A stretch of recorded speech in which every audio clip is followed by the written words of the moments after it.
Hello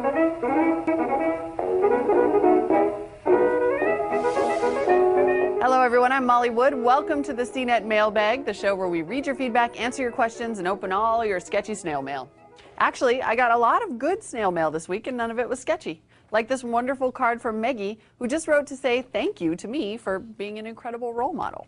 Maggie, this was the nicest letter and thank you very much for sending it. Also thanks to Dave, who sent a self-addressed stamped envelope so that he could get a sticker, but also included 2 stamps in case someone else forgot their postage. Dave, you get an extra sticker.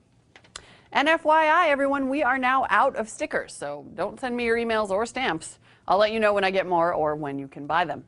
In the meantime, they have trickled out into the world. Here's an example of one in the wild. All right, now for some kudos for Jason Howell, our podcast producer here at CNET. Jim writes, "Hey Jason, just got to look at the new Podcast Central page and it looks much better than before, not as cluttered. Download speeds have improved, which I got to say was far more important. Thanks. Know you've been taking a lot of crap because of slow downloads and other technical issues that you've had no control over, so you should also get the much-deserved compliments when you fix the problems." Jim, you are so right about that. And yes, Sean echoes all our feelings when he says, "I just want to say, I love the new Podcast Central. Thank you. Smiley face." The redesign is finally live and you can actually find things and see things on the page and it looks so beautiful. Jason deserves a major fruit basket for pushing that sucker through. Okay, and now for a little geek mail. Onk in Ireland had a little note on our quick tip about killing stubborn processes on the Mac. He says, "You're teaching people how to use Linux through under the guise of Macintosh. Hilarious. I remember being taught the same thing when I ran into problems on my first Ubuntu box.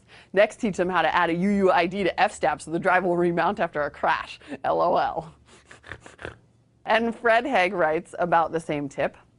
"Tech pronunciation is usually pretty good on CNET TV, i.e. I rarely notice mistakes. However, there have been 3 to 5 problems in the last couple weeks. What finally took me to the point of providing feedback was Wilson Tang's Stop Stubborn Programs on a Mac quick tip.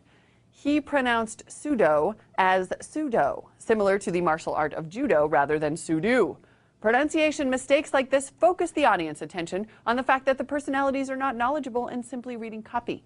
I am sure there is not much time to check such things, but there should be some mechanism for this."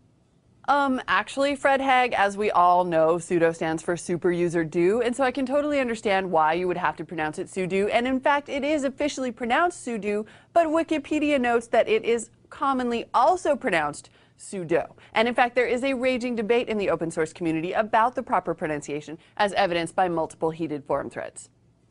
But thank you for noticing. And before we go, one final bit of crazy mail for Wilson.